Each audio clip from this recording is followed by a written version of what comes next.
Muchos libros, él no tenía libros. En Venezuela. Es rocambolesco, pero que había. España era lo único que había. Venezuela humana ha demostrado que tenemos una sola raza humana. Un poco en común es decir, somos la misma gente, somos el mismo pueblo y por alguna razón estamos divididos y esto más bien beneficia a otros, ¿no? Yo querría, chicos, si les parece bien, con el respeto de ustedes, por supuesto, con el permiso de ustedes, ya que me haces esta pregunta, ¿no? Y el hecho de hablar, ¿no? Sobre el patriotismo y sobre Bolívar en Venezuela son algo tan, pero tan paradigmático. Y siendo que, como yo vengo señalando, las redes sociales, como decía Humberto Eco, le han dado la oportunidad de tener voz a una gran cantidad de fascinerosos, de imbéciles, de gente de mal ver, ¿no? De mala mentalidad, que tiene cualquier fin menos el bondadoso, el positivo, el de lograr cosas. Entonces, siendo que muchos de los mensajes que a mí me suelen decir constantemente, la gran mayoría de los mensajes son hermosos. A mí lo que me escriben usualmente son personas diciéndome cosas muy bondadosas, pero siempre hay unos cuantos bots, ¿no? Y muchas veces no son bots, son personas que, bueno, no parecen ser de las más atinadas, ¿no? Que comienzan a decirme cosas y hay una serie de señalamientos que me han hecho, porque yo no veo videos que me hacen en mi contra, que son unos cuantos. Yo tampoco leo estos comentarios, pero sí leo usualmente las personas que me saludan con cariño, ¿no? Entonces, como hay muchas personas que no tienen por qué saber quién es César Pérez Guevara, yo en los próximos minutos, con su permiso, voy a mostrarles algunas cosas, ¿no? Para que sepan cuál ha sido mi labor y poder responder esta pregunta con propiedad, ¿eh? Si tú me permites, querido Jaime, yo voy a comenzar a compartir pantalla. Si me Estás en tu permites, casa, estás en tu si me casa. permites, claro. Entre ellas está en tu canal. A ver, queridos amigos, aquí donde ustedes me ven, yo tengo al día de hoy, cuento con 34 años. Sé que por supuesto parezco una persona de más edad, me lo llevan diciendo desde hace bastante tiempo, pero desde siempre, desde chico, siempre aparenté mucha más edad y yo estoy en estas lides de estar divulgando el pensamiento desde hace bastantes años, desde hace bastantes puntos, ¿no? He estado yo en esto. ¿Cuál es mi perfil académico? Que me lo han preguntado buenos suscriptores que han llegado. Me dicen, profesor, ¿cuál es su perfil académico? Miren, yo voy entonces a compartirles pantalla. Creo que es una cuestión que cualquier persona puede hacer. Usted sencillamente busca la página profesional de aquel que usted quiere saber y usted más o menos va observando quién es esa persona. Se ve la pantalla que estoy compartiendo, ¿sí? ¿Sí se ve? No me aparece nada de compartir pantalla. Espérate un segundito. Ahora sí, un segundo. Dame un segundito. Aquí anda por aquí. Es que estoy centrado a ver si a Patricio lo podemos meter, pero es que está teniendo me chirría, me da un problema de audio fatal. Tenemos problemas terribles de audio. Sí. Ustedes me dicen y yo les comento, ¿no? Sobre todo si están viendo lo que les estoy mostrando. Ah, muy bien, ahí se ve, ¿no? Ok. Si ustedes observan, queridos amigos, yo en Venezuela, a los 15 años, me adelantaron un par de años cuando yo era chico, yo entro inmediatamente a la universidad, ¿no? Y comienzo entonces a estudiar. Yo tengo grado, como ustedes observan allí, en Administración, Mención, Contabilidad de Costos, como ustedes lo ven en mi página de LinkedIn, también estudié eso. Observan también cómo estudié en la Universidad Central de Venezuela una licenciatura en Filosofía, y de la licenciatura en Filosofía en la Universidad Central de Venezuela, yo me cambié a estudiar Derecho en la Universidad Central de Venezuela y en lugar de graduarme en los 5 años, adelanté una cantidad importante de materias y me gradué en 4 años.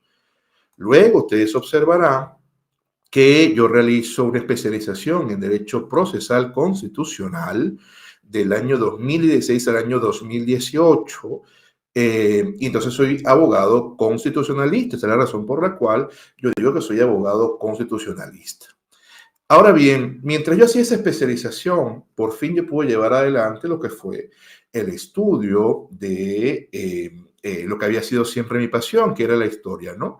Y comencé haciendo en la universidad, por supuesto, en este caso la Universidad Pedagógica Experimental Libertador, con la Fundación Rómulo Betancourt y la Universidad Católica Andrés Bello, el diplomado de Historia Contemporánea de Venezuela del año 17 al año 18. Luego verán ustedes que yo comencé entonces a realizar lo que fue el diplomado en ampliación de investigación histórica, ¿no? En el año 18, para luego comenzar a estudiar el doctorado en historia. Un doctorado que no solamente cursé absolutamente todas las materias, sino que también yo cursé todos los seminarios doctorales, me aprobaron el proyecto de tesis, pero en ese momento yo tuve lamentablemente que dejar Venezuela. ¿Por qué dejé Venezuela? Bueno, queridos amigos, resulta lo siguiente. Como yo les vengo señalando a ustedes, pues yo sencillamente nunca, pero nunca me he quedado callado frente a los embates del chavismo, que siempre fueron muchos, ¿no? El chavismo es una ideología, bueno, más que una ideología, es realmente un hacer o un quehacer de una gran cantidad de fascinerosos, ¿no? Que se encuentran en el poder en Venezuela. Claro, ustedes comprenderán, queridos amigos, que cuando uno vive en un país tomado por una tiranía espantosa, como es el caso de Venezuela, pues entonces uno tiene que tomar postura, ¿no? Y este siempre fue mi caso. Aquel que conozca a César Pérez Guevara desde antaño sabrá que desde el derecho a la historia, mi lucha en contra del chavismo fue algo importante, al punto de que incluso cuando la oposición venezolana logró ganar en unas elecciones que el chavismo no pudo trampear, como la gran mayoría, la Asamblea Nacional de Venezuela, yo llegué a ser asesor legislativo de la Comisión de Justicia y Paz de la Asamblea Nacional. Y por esos días, a pesar de que yo era bastante joven, tenía 27 años, era el abogado constitucionalista más joven en Venezuela, pues a mí no me importaba y yo iba, por lo menos en este caso, que imagino que estarán viendo, un debate que tuve yo en contra de el jefe de los abogados chavistas en Venezuela, Julio César Latán, sobre si Venezuela había Estado de Derecho. Y en un país en el cual se perseguía y se persigue terriblemente al que disiente, yo decía cosas como esta. ¿De derecho en Venezuela? En lo absoluto, para nada. En Venezuela actualmente no hay Estado de Derecho. Precisamente, dada la respuesta de mi colega Julio, pues yo quiero hacer algunos señalamientos al respecto.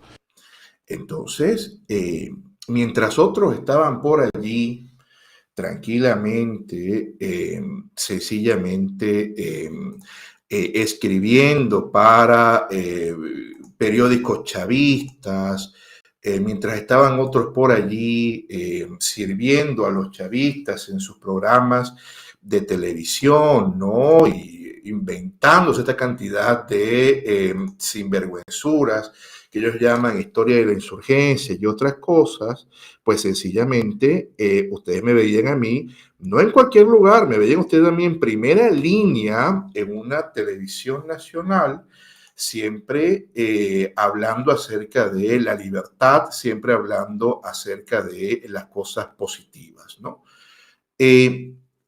Ahora, esa, queridos amigos, es la razón por la cual ustedes van a observar que cuando se habla de mi currículum, no solamente se habla de que César Pérez sea historiador, sino abogado constitucionalista.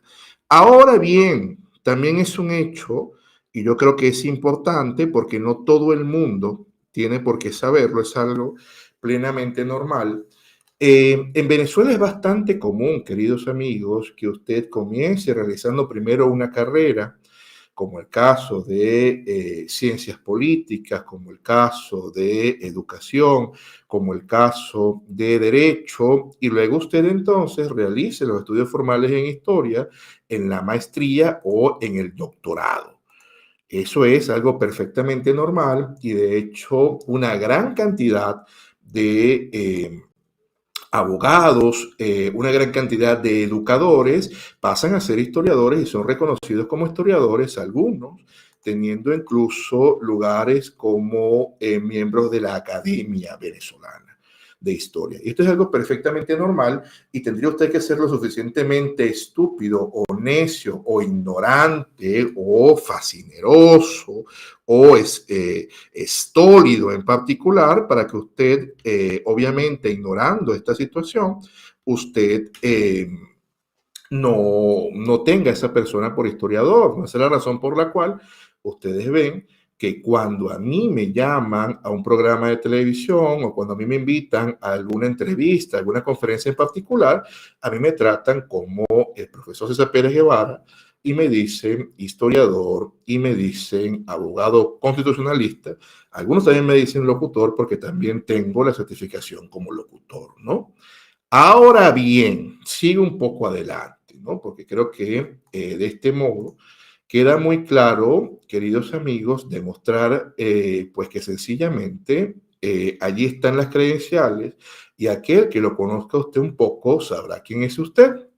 Ahora, me han dicho, y a mí me encanta este señalamiento, me parece sumamente risible, que es que yo, una vez que salgo de Venezuela, es que yo comienzo a decir las cosas que opino sobre Bolívar o comienzo a hablar sobre la hispanidad, ¿no?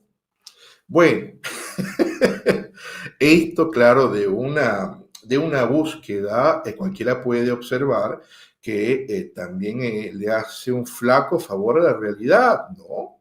Y es porque precisamente, si usted ve lo que yo vengo planteando, yo salí de Venezuela a finales del año 2022, usted se va a dar cuenta que yo siempre dije exactamente las cosas en las cuales yo creía, las cosas en las cuales yo pensaba, que por supuesto, siendo mucho más joven, mucho más joven antes de estudiar historia y sobre todo desarrollándote en aspectos y en ambientes en los cuales la dinámica podía ser negro legendaria, era muy complicado poder traer estas ideas, salvo haciendo planteamientos que fueran mucho más cercanos a aquellos que nos estaban escuchando, ¿no? Entonces, a pesar de ello, usted observa, por lo menos este artículo mío, que forma parte de un trabajo mío que es un análisis desde la filosofía de la historia sobre Bolívar, ¿no? Y este es un artículo que particularmente trajo muchísima tela, ¿no? Que Bolívar debe morir. Imagínese usted hacer un trabajo llamado Bolívar debe morir en un país como Venezuela, ¿no? Un trabajo en el cual yo hago un análisis desde la filosofía de la historia de esta suerte de monstruo que se ha creado sobre la figura de Simón Bolívar para intentar justificar lo que viene a ser los autoritarismos de lado y lado, ¿no?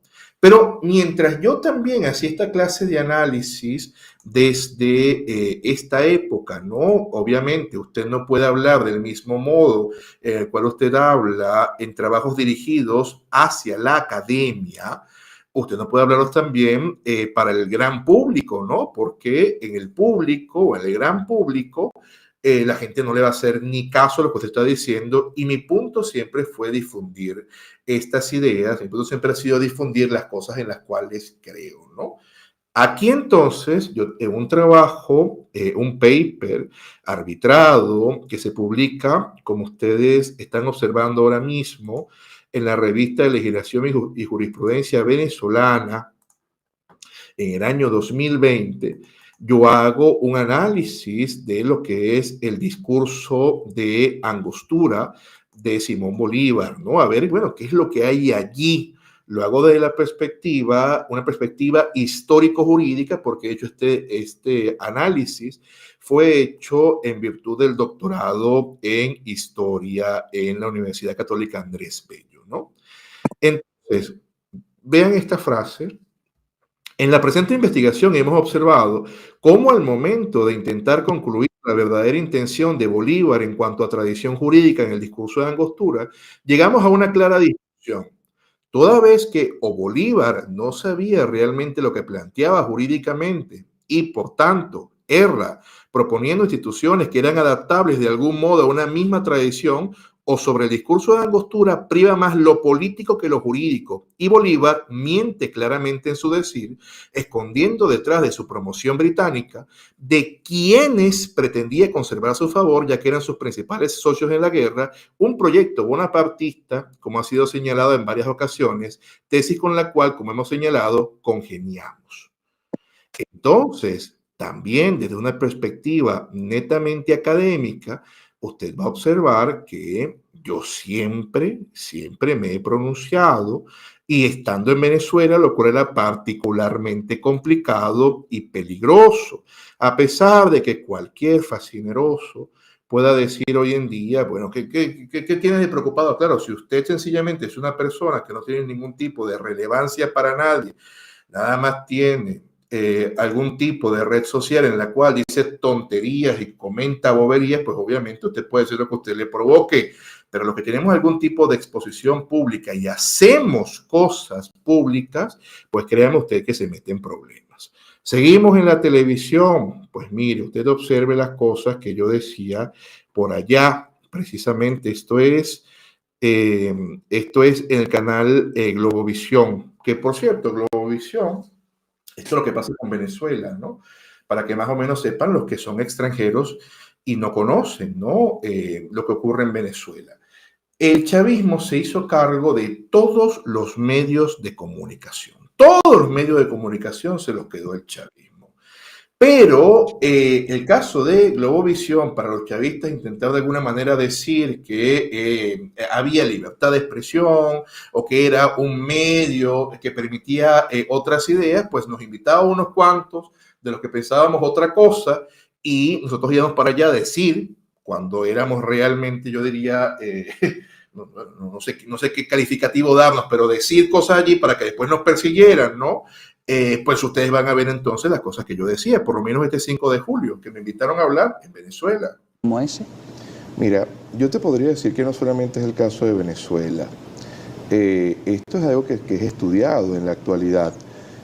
Cuando tú observas lo que ocurre con la gran cantidad de países que alguna vez conformaron las provincias de ultramar del Imperio Español, en lugar de mantener una suerte de unidad o tener un pensamiento muy similar a lo que planteaba Miranda, planteaba el mismo Simón Bolívar, ¿no? Este planteamiento de unidad, de potencia, lo que hicieron fue resquebrajarse, en algunos casos con exceso de parroquialismo, en otros casos teniendo buenas razones, pues se encontraron débiles frente a las grandes potencias de la época. Tenían nada más y nada menos que el gran imperio británico, por una parte, que había sido su gran financista, y ahora le debían un montón de cosas, ¿no? Entonces, sí, ustedes observan cómo yo iba a estos programas que me invitaban, porque yo creía y sigo creyendo que cuando usted tiene un espacio al cual ir, aunque usted sepa que le van a perseguir, si usted quiere decir su perspectiva y usted quiere, por supuesto, luchar por las ideas, usted va a ese espacio. Y aun cuando estábamos conscientes de lo que se había convertido en Globovisión, pues allí íbamos y allí decíamos estas ideas. ¿Quién usted va a pensar o imaginar que en estos años hablaba de provincias de ultramar, hablaba de imperio español, utilizando símiles como los planteamientos, el incanato de Miranda o el planteamiento de Bolívar de la República de Colombia, que no es más que el virreinato de la Nueva Granada, para poder explicar a las personas que nunca fuimos colonias? Y más el día en el cual se celebraba la independencia de Venezuela. Pues eso también, queridos amigos, lo hice yo en territorio venezolano. Es más, en territorio venezolano, yo, junto con la Embajada de España, cuando acababa de salir la película España, la primera globalización, yo organicé la primera conferencia sobre España, la primera globalización en territorio venezolano. Y aquí usted observa que incluso me llevé al embajador de España en Venezuela a que hablara, tiene unas palabras inaugurales, y después usted me va a observar a mí hablando en Venezuela, ¿no? Para las redes. Luego, gracias a la maravilla de la comunicación de la presente época, usted va a poder ver este video a la hora que quiera. Y por tanto, yo para cumplir, una vez que usted duda, pues usted va a investigar, como dicen en nuestros pueblos, más malos que guardajumo, ¿no?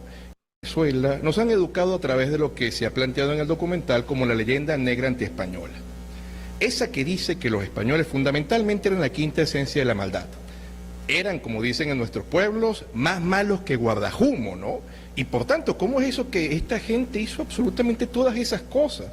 Y por supuesto, yo estoy hablando con ustedes aquí enfrente de los representantes de la Embajada de España, ¿no? Entonces, bueno, por tanto les pido permiso a ustedes, nobles caballeros, para poder hablar un poco, refrescar un poco algunas nociones de historia española. Por supuesto, cuando usted va a hablar acerca de la historia de un país, no hay más que pedirle respeto a aquellos que vienen de ese país. Y es porque precisamente, como decía la historiadora en el documental, no podemos comprender la historia del mundo si no comprendemos la historia de España. Por supuesto, todos estos, esto que yo les estoy compartiendo, me queda solamente una que les quiero mostrar. Usted puede tener acceso sencillamente haciendo una búsqueda en Internet, ¿no? De manera que incluso usted va a poder ver esta charla que yo di en Venezuela, en la Quinta Anauco, sobre la esclavitud en Venezuela, y usted se va a dar cuenta de las cosas que yo decía. Y cuando yo te le eche los cuentos, ustedes van a estar viendo los artefactos, las cosas, ustedes van a estar, bueno, están en ese momento. Voy a tener que narrarles un poco lo que fue la historia de España, ¿no? Claro, no hay manera de poder abarcar en buena medida todo lo que es la historia de España, que es tan compleja. Pero yo necesito que ustedes, a los cuales como venezolanos les han cimentado la leyenda negra antiespañola en la cabeza como modo de enseñar la historia, modo errado por supuesto, comprendan qué era España. Y en la medida que ustedes comprendan qué era España, van a poder entonces entender una de los tantos vericuetos e instituciones que existieron, que en este caso... De manera que yo creo, queridos amigos, que solamente un necio, una vez que escucha estas palabras y que sencillamente tiene solo que revisar las redes sociales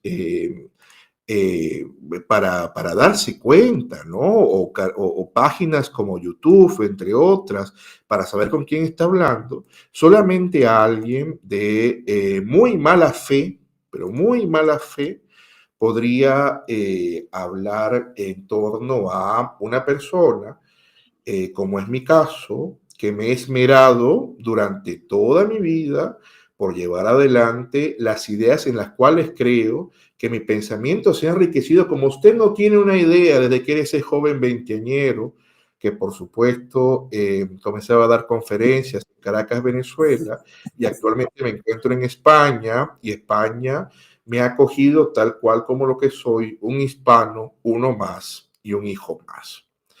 Por lo tanto, yo me siento totalmente cónsono con quien soy, y créeme, querido Jaime, que siento que más bien traidores a Venezuela, traidores a quienes somos, son los demás que se dejan abusar, que se prestan para cualquier tipo de cosa mala, cosa terrible, ¿no? Porque lamentablemente no tienen ideas propias, y cuando tienen ideas propias no tienen el valor, el tupé de llevarlas adelante. En lugar de crear, solamente pretenden atacar aquello que está bien parado y que existe. Lo que podría decirte, querido Jaime. Y disculpen la longitud, amigos. Yo la verdad es que yo no, se ha incorporado Alberto Hispanista, que también algo de ataques y de bulos sobre los hispanistas conoce un poquito, Pero como llevamos ya casi 2 horas de programa, yo voy a hacer una pequeña interpelación al final.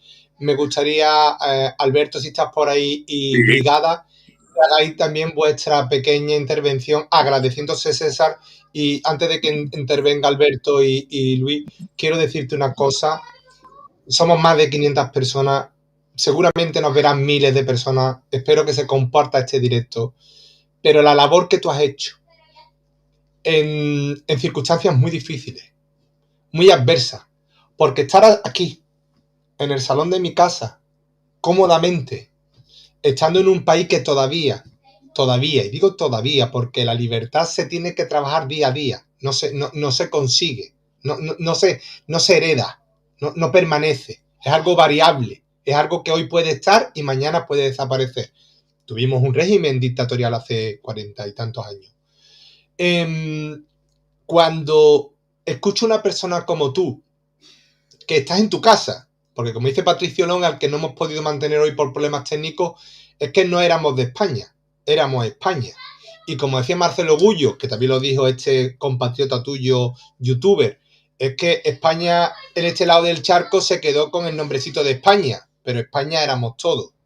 Claro. Cuando tú ves la labor que tú has hecho, César, yo solo puedo que rendirme a tus pies, agradecerte lo que has hecho, cómo has sacrificado tu vida por tus valores, por tu conciencia, por tu honor, por tus ideales. Y en democracia, lo bonito de la democracia es que se pueda hacer una cosa tan insignificante, tan básica, pero tan importante, que es poder debatir las ideas. Y hoy, tristemente, parece que en Venezuela debatir las ideas conlleva riesgos muy importantes para las personas. Pero tú, y gracias a personas como tú, la esperanza y la libertad, y en que haya personas que creamos cada vez más que otro mundo es posible, y que el hispanismo es simplemente tener una esfera propia de decisión como lo tiene otros grandes bloques a lo largo y a lo ancho del mundo.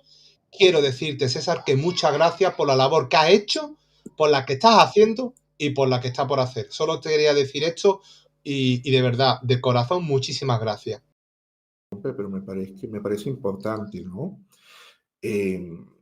Ustedes nunca van a observar que yo haga un comentario sin sabor, un comentario con procacidad verbal, un comentario en general en contra de otra persona.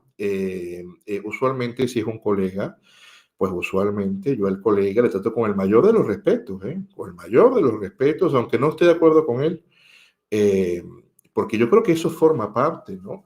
A mí me mandó un muchacho que me sigue en las redes sociales, me mandó una nota de WhatsApp, porque resulta que es que abrieron un grupo de WhatsApp unas personas para insultarme, para decir quién sabe qué cantidad de cosas, y me mandó muchísimas cosas, ¿no? Pero una de las notas de WhatsApp, un supuesto historiador que yo no tengo el gusto ni el disgusto de conocer, pero créanme que ya para mí no sería ningún gusto hablar con una persona que se exprese, aun cuando se menta, historiador, de un modo tan pusilánime, tan grosero, tan vulgar, tan terrible. Pues yo digo que, mira, la educación que se tiene que demostrarse en esta clase de cosas y tener un poco de clase, ¿no? Entonces, yo por eso se dan cuenta que, miren, para mí las palabras vienen de quién son. Y si yo de pronto observo que un vulgar, que una persona que carece de cualquier tipo de respeto, de valor, comienza a decir cosas de mí, no me importa. Por eso yo no veo videos que hagan en mi contra, ni leo cosas así, pero sí respeto los diferentes puntos de vista, y si valen la pena, por supuesto que con todo el gusto del mundo conversar. Tengo muchísimos amigos que tienen diferentes posturas a la mía, pero yo con falta de respeto, con esto no cuenten conmigo, de verdad. Yo te agradezco mucho, y sobre todo que estén aquí, muchachos, porque como bien saben, esto lo sabe Luis y lo sabes tú, Jaime. Yo hablé con ustedes un día, les dije. Recuerdo que hablé con uno diferente, ¿no? O sea, no fue en el mismo momento. Yo le dije a Jaime, Yo soy un profesor universitario que se tuvo que ir de su país y no está dando clases en la universidad y tiene muchas ganas de hablar de estos temas, pero de una perspectiva que pueda ir dirigido a todo público. ¿Tú crees que puedo hacer un canal de YouTube? Jaime me llamó, conversamos, Jaime me asesoró y armamos el canal de YouTube. Y con Luis exactamente lo mismo. Y no fueron pocos, no han sido pocos los momentos en los cuales Luis y yo hemos permanecido conversando, incluso investigando, porque como lamentablemente ustedes se imaginan, yo los libros que puedo traer de Venezuela son los que tengo atrás. Yo no me puedo traer mi biblioteca de Venezuela y a veces Luis me pregunta un punto, algo en particular y no lo tengo. Entonces, en los últimos días me han escrito, muchachos, profe, están haciendo tal cuestión. Y yo, bueno, mira, cuando Luis me cita como historiador en su canal, cuando me cita Jaime, pues ya creo que hemos conversado hoy bastante. Allí está la labor que se ha hecho. Y esto es lo que hay que hacer, ver hacia adelante, no hablar de nadie más, sino seguir, por supuesto, nuestra idea, no distraernos. Queridos amigos, aquí yo incluyo a Alberto, que Alberto lo conozco desde hace relativamente poco tiempo, y Alberto ha tenido un contacto conmigo bastante agradable, nos hemos hecho muy buenas migas, nos hemos ido por allí a conversar, y veo que es un buen comunicador. Entonces yo les diría, queridos amigos, no hay que centrarnos cuando vamos hacia un lugar en particular, hacia un objetivo, en estar viendo los árboles o estar viendo lo que están en otras riberas, ¿no? Hay que seguir hacia adelante, saber qué es lo nuestro, y creo que eso nos lo agradece propiamente el público. Se los digo con todo el respeto del mundo, queridos amigos. Vamos, quería decir una cosa en un minuto, sobre esto que decías tú, Luis, que me parece muy cierto. Mira. Ya que estuvimos comiendo el mexicano. Eso. Yo diría esto, y quiero que lo sepan mucho, ¿no? Sobre todo los muchachos que quieren aprender o quieren estudiar historia o quieren comprender por qué determinados señalamientos. A ver, las palabras tienen que ir dirigidas, amoldadas, por supuesto, al público que te esté escuchando, ¿no?